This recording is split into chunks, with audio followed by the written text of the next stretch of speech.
forged on the gridiron in September. Perfected in the magic of March. Again, rebounded by Indiana. The game is over. For the fans who love the crunch of the pads, prefer a dunk, Oh, he just shook the gravity. and expect nothing but the best. It's Bigger Ten. Here's Steve Dace. And greetings. Welcome to this week's episode of Bigger Ten. I'm Steve Dace with my co-host and absolutely never partner, Aaron McIntyre himself. Aaron, it is getting so close now. Big Ten football media days are just 2 weeks away.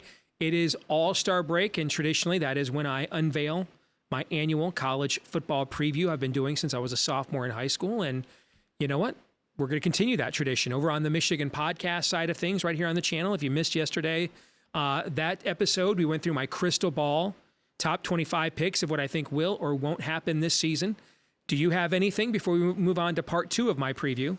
Well, Do you have anything you want to address? Not necessarily. I mean, Big 12 media days, I believe, start today, the day that you're going to be hearing this or seeing this, or maybe it's Thursday of this week. I can't quite remember, but it is this week. It's crazy how close, but yet how far we are. Don't want to wish away the summer, but I'm getting closer to wishing away the rest of the summer so we can get to college football season. And this is the most boring week, in my opinion, on the sports calendar. It was always the worst week to do sports talk radio when I worked in that genre. And so I'm glad we've got two pieces of content on the channel this week. That's one of the reasons why I decided to have my college football preview come out this week, so I'd have something to talk about during All-Star break when I did sports talk radio. All right, so if you want to see my crystal ball picks, they are over on Michigan Podcast. Watch that video. And remember, the full preview, previews of every conference, a lot more news and notes. The full preview can be read for free right now on our Patreon page, patreon.com/Michigan Podcast. Again, patreon.com/Michigan Podcast. You can read the full preview there. All right, let us begin, Aaron, with my top 25, except it is not a preseason top 25. This is a projection of what the final college football playoff rankings will be on Championship Sunday, Selection Sunday, I should say, following Championship Saturday, the first weekend in December. When the College Football Playoff Committee gets together, I believe these will be their final rankings. Number one, I think Georgia will be undefeated at number one. I have Ohio State number two, Michigan third, Penn State fourth. That's right. If you missed it on Michigan Podcast, I have three Big Ten teams making the playoff. Last year, you guys all laughed at me when I had Michigan and Ohio State making the playoff, and I was right. I've got Ohio State, Michigan, and Penn State all making it. Technically, I've got another Big Ten team, USC, just on the outside looking in with 2 losses as Pac-12 champions. Clemson, Alabama, Texas, LSU, Florida State, Notre Dame, and Texas Tech run out the top 12. Why does that matter? You got to be in the top 12 for consideration for a New Year's 6 bowl berth. As an at-large. The second half, Oregon, Washington, Oklahoma, Oregon State. You can see how many Pac-12 teams here I have bottlenecked together for how strong I think that league will be at the top this year. Texas A&M, Iowa, the Big Ten West champion at 18. Kansas State, Kentucky, Utah, Arkansas, Ole Miss. You can see I've got a bottleneck of SEC teams too. Miami of Florida, I think, will bounce back after last year's 5-7. And SMU, I am projecting as the group of 5 representative. And as I say in my crystal ball, I believe they will win their first conference title in almost 40 years and be the group of 5 representative in the New Year's 6. So this is what I think you're going to see the committee say the first Sunday in December, Aaron, with the final college football playoff rankings. Tell me where I'm the most cray-cray. Well, I have... most cray-cray, no, just 3 points of interest for me. 2 of them have to do with Texas teams, and then another one with a West Coast team. We'll start with Texas. If they finish in the top 10, does that officially mean they back? I mean, this is the yearly, the annual conversation on Sports Talk Radio. Is Texas back? Does a top 10 finish mean they're back in your estimation? I have to tell you. Or do you not care? I kind of don't care, but I didn't want to do this, man. I fought my power ratings all summer long on this. I will tell you, you remember back in the day, Phil Steele used to say, well, my power rating says this, but I'm going to override it and go with my gut. Yeah. Okay. I actually overrode my power ratings to rank Texas 8th. My power ratings have Texas a favorite by like more than a field goal in 11 games, and has them less than a touchdown underdog at Alabama, like 5.5 points. Yeah. All right. And man, if it weren't for their history over the last couple of decades, I would have put Texas in my college football playoff projection. I my power ratings say to do it. I can't, man. I can't pull that trigger. I can't do it again. On the other hand, I have Texas a bigger favorite than any other team in any other conference. I have Texas. My power ratings say Texas is there's more difference between the second best team in the Big 12 and Texas than there is between the second best team in the SEC and Georgia, for example. So I split the difference. I had Texas blowing a game or two that they shouldn't and going 9-3, but still winning the Big 12 and ending up 10-3 and somewhere in the bottom half of the top 10. And that was my kind of acknowledgement, okay, of what the numbers tell me, because I like the data, but then what history and my gut is telling me at the same time, okay? Nope, that's another way of saying I punked out. That makes sense. The other one, Texas Tech, the curious team, because they've kind of come out of nowhere in my estimation, and I've been reading some previews and predictions along with yours, and there are a lot of people who are high on the Red Raiders this season. So having them finish in the top 12, that's not necessarily a surprise to me, but it seems like they've come out of nowhere in the last few seasons. Another team, from my estimation, at least in the era of college football that I grew up watching, that kind of came out of nowhere to some success recently is Oregon State. Yeah. You've got them finishing near, knocking on the door of the top 15. Yeah. What's going on there? Let's talk about both those schools, because pitch. I think it's great to ask about both those teams. With Texas Tech, they remind me of TCU. The 2 years in a row, we have had a team go from unranked in the top 25 AP poll in the preseason to the college football playoff. And if you look at sort of what the makeup of those two teams were, previously, the last 2 years, they were programs that have had a lot of success previously, but took a temporary dip, but brought a ton of guys back and were strong culturally, okay? And so that was Michigan in 2021 and then TCU last year. So I like the culture that Joey McGuire has established at Texas Tech. They're not as traditionally strong as TCU, let alone Michigan. But the one thing that they have is a Max Duggan-like quarterback in Tyler Shuck, a guy who's gritty, gutty, mobile, and came back for another year. And they also have more COVID senior roster points than any team in the Big 12. Yeah. Some of the highest in the country. They brought a ton of 5th and 6th year guys back. So that will be an old team too. You look at their defensive line, Aaron, they've got a ton of guys, 280 or bigger, like 7 of them on their defensive front.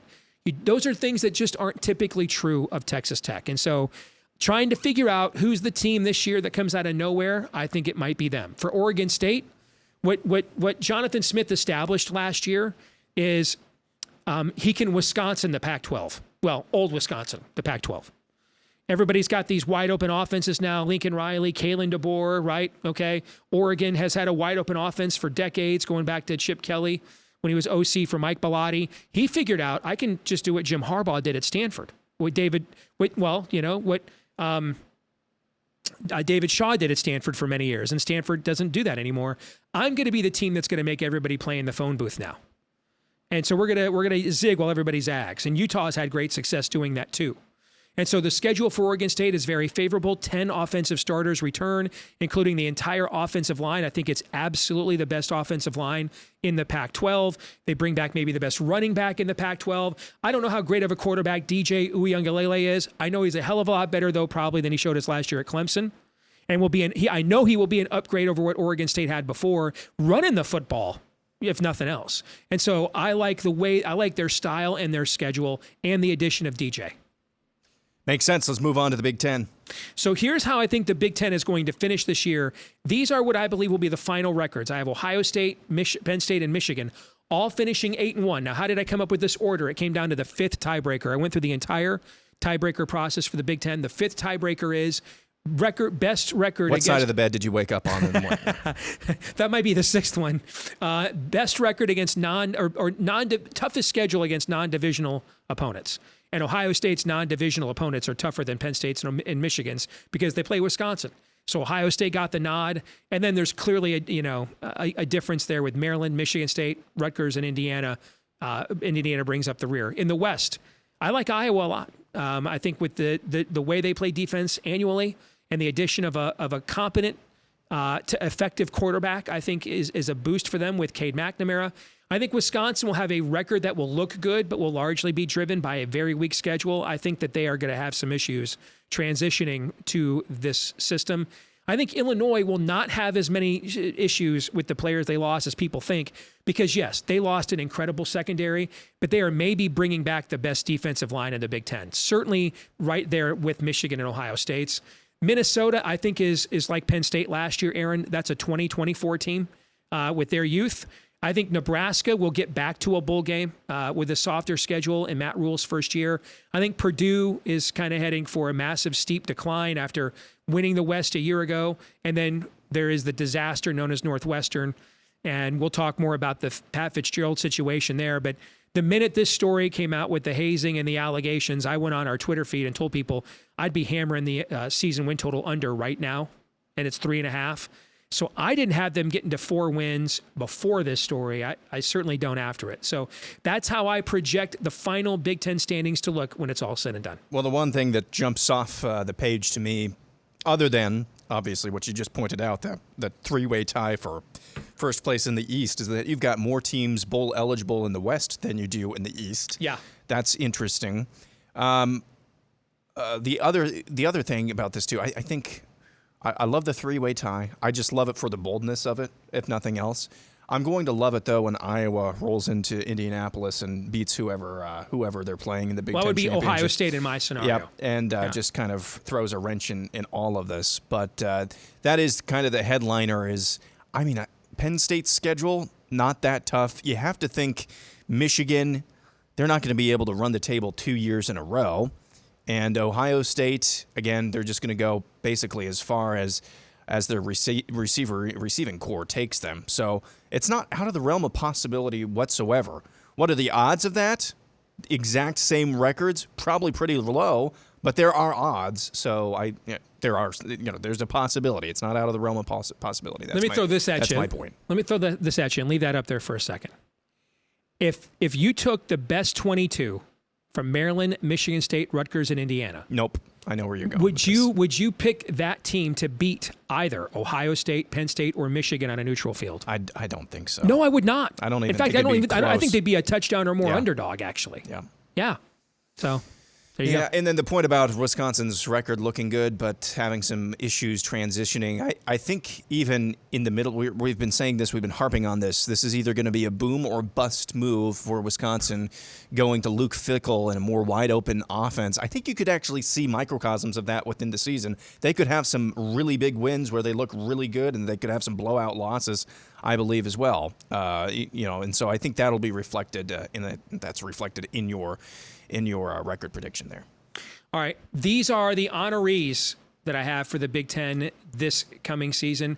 The award winners. Well, first of all, let's start with that. Here's my all Big Ten offense, all Big Ten defense. Are there any glaring omissions there of someone that you're like, how did this person get left off? No. There's a couple of defensive linemen for Iowa who I think could challenge for all Big Ten defense, but you don't want to project that coming into the season, so I don't really see any glaring omissions on that side of the ball. Offensively, it's all like three. Yeah, it's just 3 teams. Yeah. Just 3 teams and a which kicker, goes to the and a kicker from Iowa. And which goes to the question, Iowa's got both kickers actually, Yeah. but that goes to the question I asked you a minute ago. If you took the best 22 from Maryland, Rutgers, and Indiana, and Michigan State, do you think they would be better than what Michigan, Ohio State, or Penn State will put on the field themselves? I don't. No.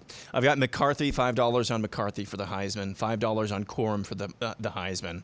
Also put a little bit down on Drew Allard just because his odds were so long. Smart.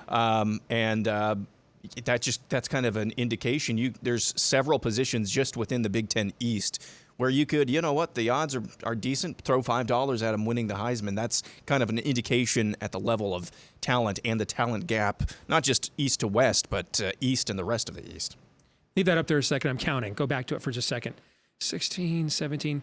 If my math is right, there is one Illinois player, 2 Illinois players, and an Iowa player. Yep. 19 of the 20. I didn't even realize this until just now.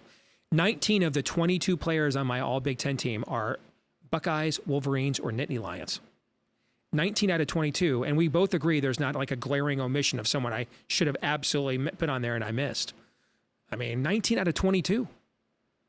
I mean, I guess you could say Braylon Allen of Wisconsin at running back. We don't know what his role will be in the new offense, but this preseason, Corum is a no-brainer to me. Yeah. I agree. Maybe in place of Nick Singleton, maybe. Okay. But then, okay, that's 18 out of 22. Just goes to show those programs are operating at a different level than the rest of the league. If Michigan State's star receiver that transferred out. Yeah, Keon Coleman would have been on the list. Would have been on the list. Yeah. But that's what it should have, could have. Yep. So. All right. Crazy.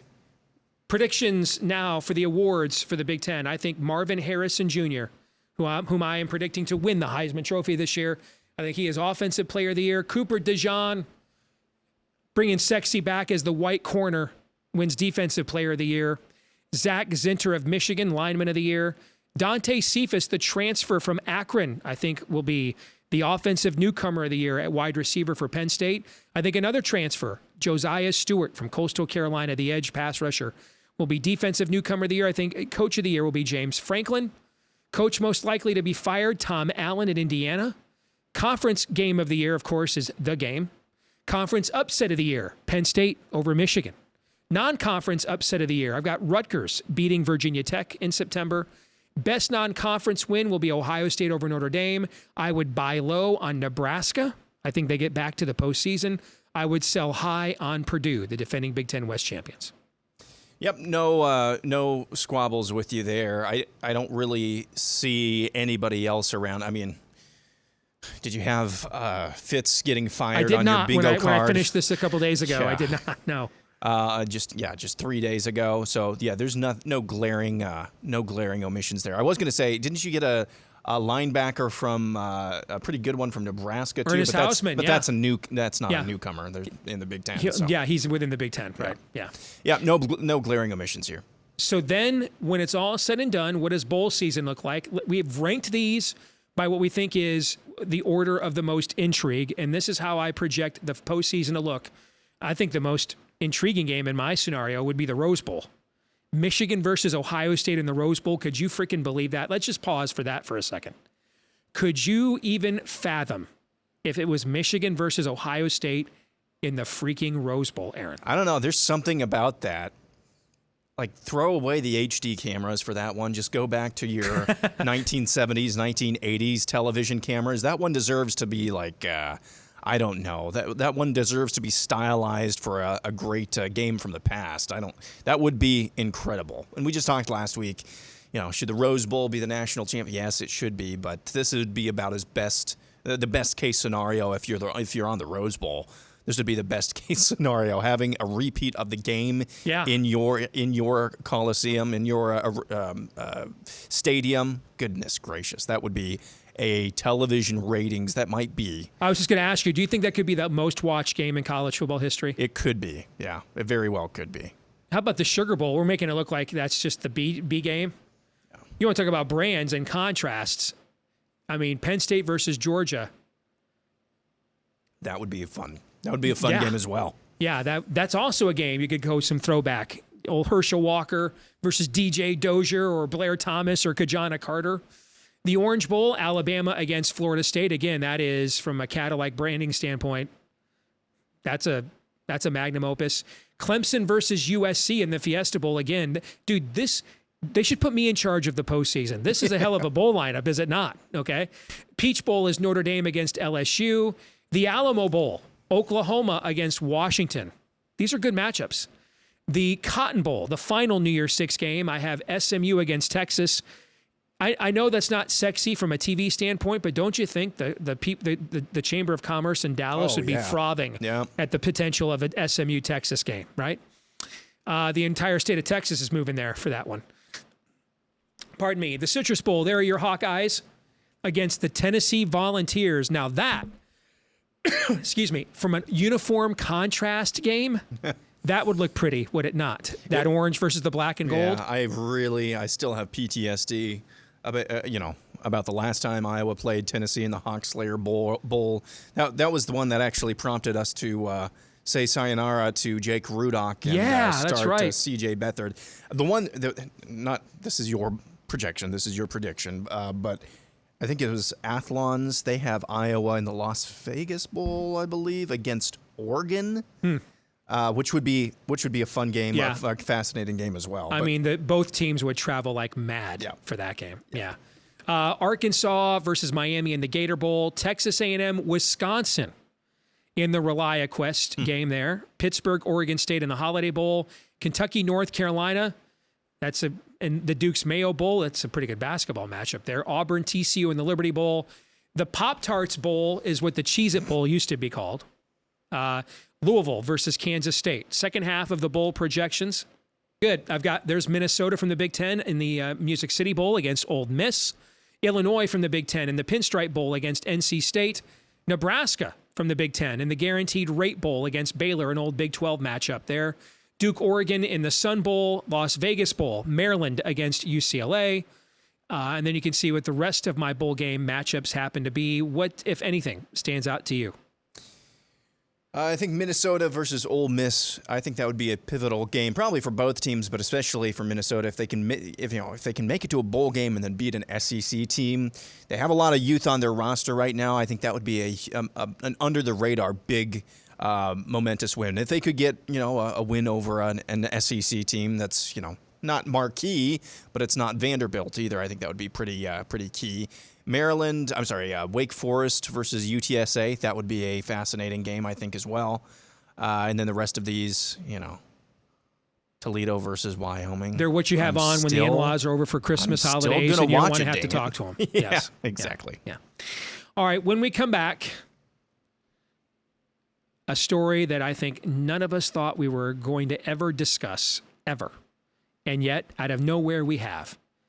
Northwestern has fired its most famous living alumnus, or certainly its most loyal, because they have some famous alumni, but certainly its most loyal and arguably its most successful athletic alumnus of all time, Pat Fitzgerald. We'll get into it and what it means moving forward for Northwestern and the Big Ten in a moment.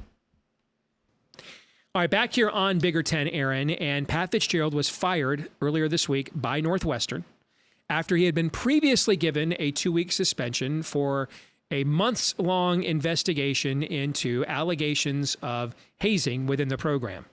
Not just hazing, though, but the kind of hazing that, could frankly be described as sexual assault. We've now had three players come forward to claim they had been, there was racial bias in the program because he didn't want guys wearing dreadlocks, and it was okay if white players wore long hair. Of course, I don't know if that means, could the black players have an afro? Was it just dreadlock? We don't know any of that. I mean, here's what we do know.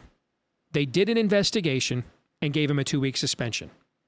The media lost its mind, and then they fired him. He is owed $42 million. By the way, they're going to say they fired him with cause. He has retained a very prestigious law firm, Pat Fitzgerald has. How prestigious? Well, they're the ones that just beat the NCAA 9-0 in federal court, that opened up the gates to NIL and players getting paid and everything else. Okay. There's a lot of questions here. Let's stipulate a few things. Number one, see if you agree with me on these. Okay.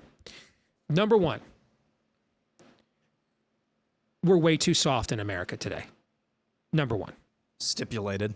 Number two, that being said, anything involving any form of sexual hazing, which is really assault, is an automatic no-go. I don't care who you are. I don't care what your past record was. I don't care what your previous record of achievement or philanthropy was. Automatic firing cannot happen. Zero tolerance. Stipulated. Okay. Number three, we've had 10 other players come forward to say some of the things that the original whistleblower said, but not corroborated everything. Stipulated. We've also had a ton of Northwestern players, including the entirety of the rest of the team on this year's squad, and a lot of prominent alumni come forward to defend Pat Fitzgerald. That's also stipulated. Yep. Okay. Number 5, nothing was discovered after the original suspension, other than the dreadlocks case that they didn't know when they suspended him for 2 weeks. Nothing new. Nope. Okay. So with all those things being said, okay, I have a few questions. Number 1, if the sexual hazing went on, why wasn't Pat Fitzgerald fired immediately? Number 2, if it went on and he wasn't fired immediately, how come the people that made that decision still have jobs? Why weren't they fired? Number 3, if sexual hazing, which again is another way of saying sexual harassment, sexual assault, if it went on, why weren't those players charged? They're adults, Aaron. They're not high school kids. These are men. They're adults. Why weren't they charged with crimes? I think those are 3 questions that are largely unanswered. And then we'll get into what this means for the future of Northwestern football in a moment. But what say you? The third one is the most crucial. And this one, this story reeks to high heaven. It really does. Because what is being discussed here, what's being described in some of these allegations is, as you put it, sexual assault. I know Illinois, for people like me and you, we think Illinois has become a cesspit, especially the Chicago area. Maybe not that part of Chicago, but sexual assault still a crime in Illinois? Yeah, I think it is. Mm-hmm. I'm pretty sure it still is. So when your first instinct is to run to the press instead of run to the police, something stinks. Mm-hmm. Something stinks here. The police need to be called. What he's describing is assault, sexual assault. That's a crime. Call the police, not the press. So that's the first thing that stinks with this. I think the second, we discussed this a little bit off the air, but it was an observation that both of us had independently. The source of this reporting, and I'm not just throwing all student papers under the bus, but it is the student newspaper at Northwestern. And I'm not alleging anything here. I'm not saying that there's some sort of corruption or vendetta, but it's young people in college who are looking to get their first really big scoop. Or scalp. I'm just going to leave that there. This thing stinks. It stinks. It started... I saw the news on, what was it, Wednesday or Thursday morning, like he's suspended for hazing. It's like, I used to think of hazing. I remember when we first got high-speed internet when I was in high school in my house. I was going on YouTube and looking up a bunch of Chiefs videos, and one of the Hard Knocks episodes from many, many moons ago came up there. I believe it was Hard Knocks. And that was when the NFL still allowed hazing. I've always had in my mind hazing is just a fun prank that's kind of embarrassing to the subject of it as a rite of initiation, and then once you're over with it, it's done. We move on. You're part of the team now. I saw Dwayne Bowe getting saran wrapped to goalposts. That's what I thought hazing used to be. Apparently, it's not. Apparently, it's not that anymore. This is not hazing. When I saw it was hazing at first, I was like, I don't know, is this the funny prank hazing, or is this some other form of hazing like we've seen at sororities before? It's not hazing, it's just criminal behavior. And I've read some of the accounts of this, and I'm like, well, if he knew about this, then he deserves to be fired. But if not, and there's nothing I've seen of Pat Fitzgerald. I know you're a bigger fanboy of Fitzgerald than I am. There's nothing, though, even from an Iowa fan perspective, there's nothing in his behavior, and I don't know the guy personally, there's nothing that I've seen from him anytime. And I've been a fan of this for this sport and this conference for years. There's nothing I've seen that would indicate he is the type of person that, I could see him covering something like this up. Doesn't mean he's innocent, but that's just my 2 cents. So this entire thing started to reek to me from the very beginning, like, what are we talking about with hazing here? And then when the allegations described were just allegations instead of, indictments or something like that, that's when it really started to stink. Let's get to the future and what happens from here on out. So this already was the 14th program in a 14-team league. It's about to become the 16th program in a 16-team league, and that's before any of this came out. Just when you look at tradition, stature, history, its current trajectory as a program. I mean, here's a question I ask. If this story had come out after 2020 when he led Northwestern to a top 10 finish, do you think he'd be fired? No is the answer. No. And this is kind of, and these charges, if they're true, are much more serious. But this, as a Michigan fan, reminds me of an event that happened at a restaurant, I think it was in suburban Detroit, if I remember right, in May of 1994. Gary Moeller had too much to drink, acted out, embarrassed himself, face planted, and Michigan fired him. They didn't really fire him, though, for getting drunk in public and acting like a clown. They fired him for going 8-4 3 years in a row and then acting like a clown. You know what I'm saying, Aaron? Mm-hmm. Like, if he had acted like a clown in May of 1993, the spring after he had just won the Rose Bowl and had an undefeated season and finished in the top 5, think Gary Moeller would have been fired? Nope. He could have been out naked in the streets with a plunger for a hat. And he would need some Cincinnati or some sensitivity training, and we would have figured this thing out for sure. Okay. So that's part of it, number one. But number two, moving into the future, they had a precarious future given where they were at with the program anyway. On top of this, they have put him in a situation now where he has to sue them. He's not going to just walk away from $42 million, number one. But even beyond that, his reputation, Aaron, is toast. Like, he can't coach anymore. He might have well been the one doing the hazing. Yes, he's done. Yeah, he has to recover his reputation. And so, like, I was on a Michigan at the Wolverine message board today, and a guy there who's a really good poster, and he says he's an attorney. Sounds like he has had a phenomenal analysis about why this will never go to court, yada yada yada. Except he left out one part in his analysis: when someone's personal reputation is on the line and they feel betrayed by their alma mater. You know, when it gets personal, things have a tendency to not work out the way that the formulaics say. All right. Who knows? Maybe Northwestern says, hey, we'll pay you $30 million, make the whole thing go away, and that's his price to put up with a loss of his reputation is $30 million. It might be, but we're going to find out what that number is. All right? And it's going to be more than a few million bucks. It's going to be substantial because, again, his reputation is done right now. I mean, he was among the most respected coaches in this sport a week ago. Right now, I mean, he might as well, he'd have been better off getting tagged into the massage parlors by Hugh Freeze than where he's at right now. So there's that aspect of it. There should be real questions. There are members of the Northwestern faculty that are demanding the entire original report be made public. They should, because there's real questions here. If he's guilty of what they said, then why isn't the administration fired then for keeping him around? Okay, this thing's going to continue to get toxic. Under transfer rules, when your coach leaves, you have a 30-day window to get into the transfer portal no matter what time of year it is, whether the transfer portal is open or not.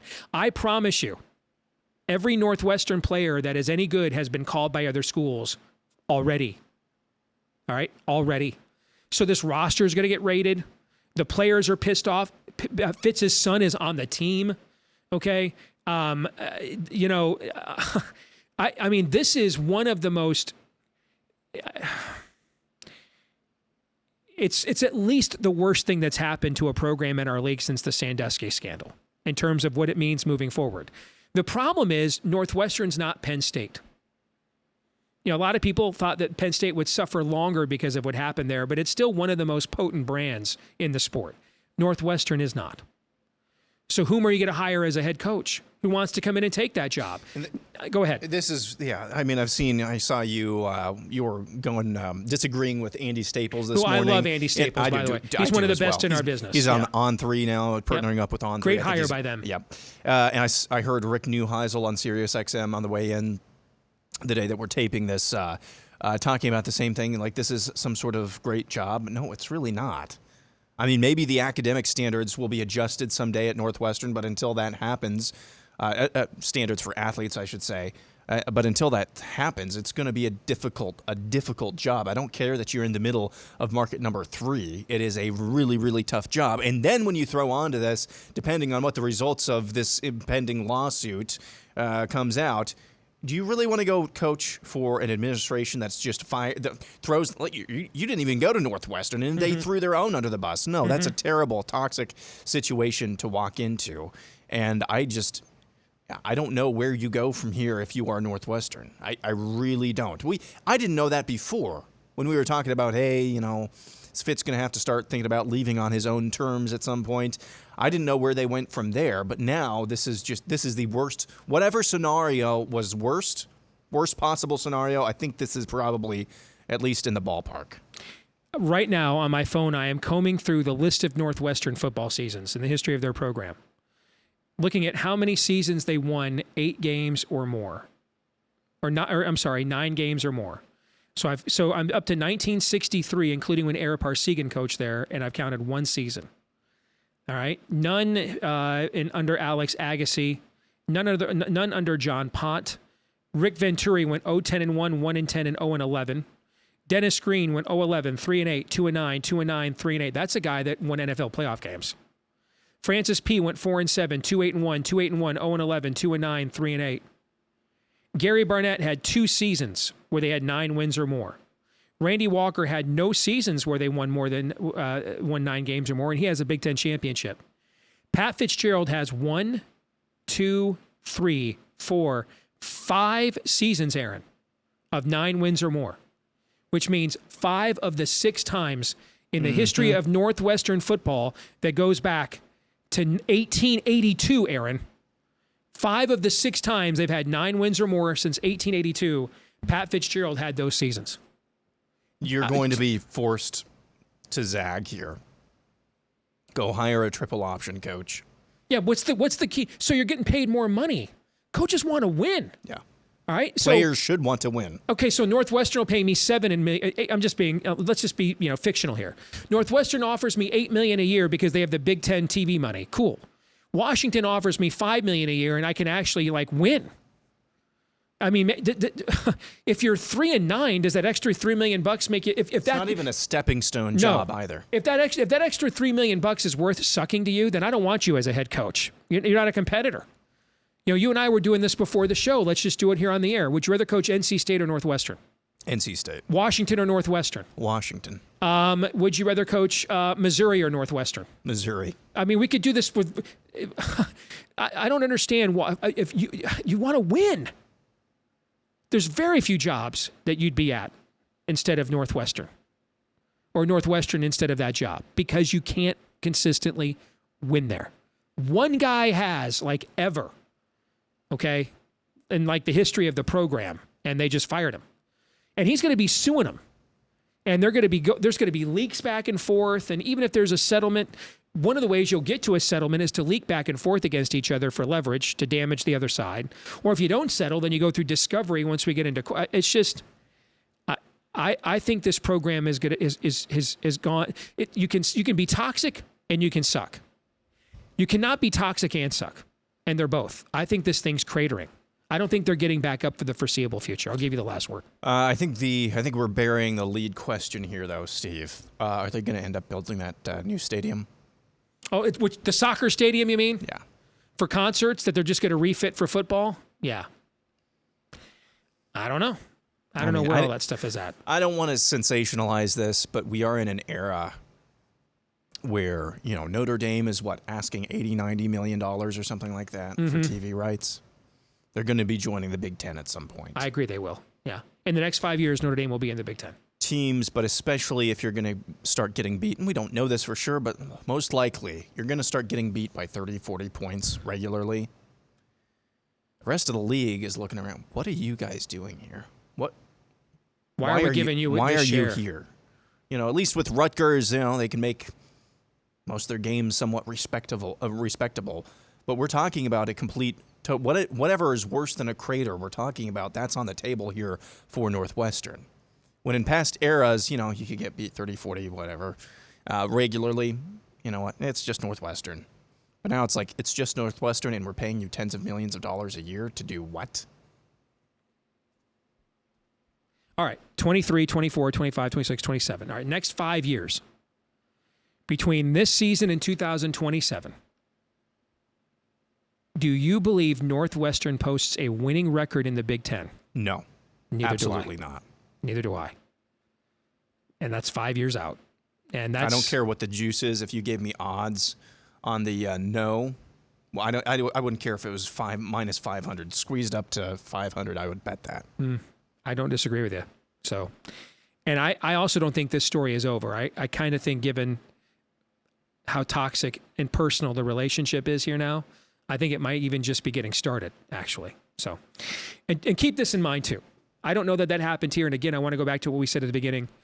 Any sexual hazing is sexual assault, should have been fired right away, and the players who did it criminally charged. That being said, we have had a rash of false allegations going back to Duke lacrosse, the San Diego State kicker, several in between in recent years. Did you see today the University of Georgia asked for a retraction from the Atlanta Journal-Constitution for what they were saying, that they were rallying while there was all these reports of women abuse within the program? I mean, there is, and there has been a lot, too many cases of false allegations made, way too many. And we'll let this thing play itself out. I know this, the law firm that Fitz has hired, they're not ambulance chasers. They don't need the money. So we're going to get at least some answers moving forward, I think, for sure. We'll come back and wrap things up in a moment. This week's Twitter poll results, we asked you, how many Big Ten teams do you think will make the college football playoff? I think it's going to be 3. 60% of you, though, think it's only going to be 1. 30.4% of you, which includes Aaron, voted for 2. 5.1% of you agree with me. 4.4% of you are just haters and suck at life. You think it'll be 0. Aaron, your thoughts on the results? Be most likely, I think, Michigan and Ohio State again. That's the most likely. I think people were just voting for what is most likely in terms of odds, and just one team is probably the most likely. I think it's 2. If there's going to be multiple teams, I think it's more likely 2 than 3. But yeah, I think people were just going with, hey, what's the lowest bar to clear here? That brings us to our feedback of the week. Speaking of the aforementioned Andy Staples, I thought this would be fun for us to talk about, if you're okay. He gave out his list of his favorite players ever from a Big Ten school. I responded with mine, okay? And I went back to, when I, became of age as a college football fan. So Illinois, in alphabetical order. Illinois, I've got Dana Howard, their great All-American linebacker. Indiana, Anthony Thompson, their great 3-time All-American running back. Iowa, I went with Tim Dwight, the hometown kid who also returned that kick in the Super Bowl. E.J. Henderson, the All-American linebacker at Maryland, who I got to admit, I had a hard time coming up with one from Maryland. Jim Harbaugh, my all-time favorite player at Michigan. Lorenzo White, the great running back at Michigan State, might be the most underrated running back in college football history. People forget how great he was. For Minnesota, Darrell Thompson was 3 times All Big Ten, still Minnesota's all-time leading rusher. Continuing on for Nebraska, there were several players I could have chosen, but I just went Tommy Frazier, the legend. For Northwestern, Pat Fitzgerald. This is obviously before this story came out. Ohio State, I love me some Chris Spielman, man. There's a lot of names you could pick for the Buckeyes, but I love Chris Spielman as a Buckeye. Loved him even more as a Detroit Lion. For Penn State, LeVar Arrington, but it was close between him and Saquon Barkley. Purdue, Drew Brees is the obvious choice. For Rutgers, I went with a forgotten player for them. Brian Leonard was a do-everything running back that they had that was really good. And Melvin Gordon at Wisconsin, for all the great running backs they had, I thought athletically he was the most redonkulous of them all. So that was my list. Anything there you vehemently disagree with? So I screwed up. As you know, Steve, we had to stop recording here so I could grab the second tweet because I didn't see the second tweet. I thought you just had made like a, off the top of your head, partial list. And I had the same thing for Wisconsin as well. Melvin Gordon, just off the top of my head, Melvin Gordon, funnest Wisconsin player I've seen play. Illinois, I remember Juice Williams. He was a fun player. I thought about him. Yeah. To watch play. Let's see. For Penn State, I'm not doing a total list here. Trace McSorley, I hated that dude, but man, he was fun to watch. Just a good college quarterback. So those are a few, off the top of my head. If I sat down, I'm sure I could think of one for each team. I would say Rondale Moore at Purdue, maybe. I know. I forgot about him. Brees, that would have been a good one to have. Drew Brees is the obvious pick there, but I think Rondale Moore was a lot of fun to watch. It's basically which guys did I watch torch my defense is kind of the rubric of this. But no, it's a fun kind of fun walk down memory lane there. No doubt. All right, folks, that is going to do it for this week's episode of Bigger Ten. Don't forget to like, rate, subscribe, share, 5-star review. Please help us to find more Big Ten fans just like you. Don't forget to follow us in between episodes at Bigger Ten as well. Until the next time, for Aaron McIntyre, I am Steve Deace. We'll see you right here on Bigger Ten.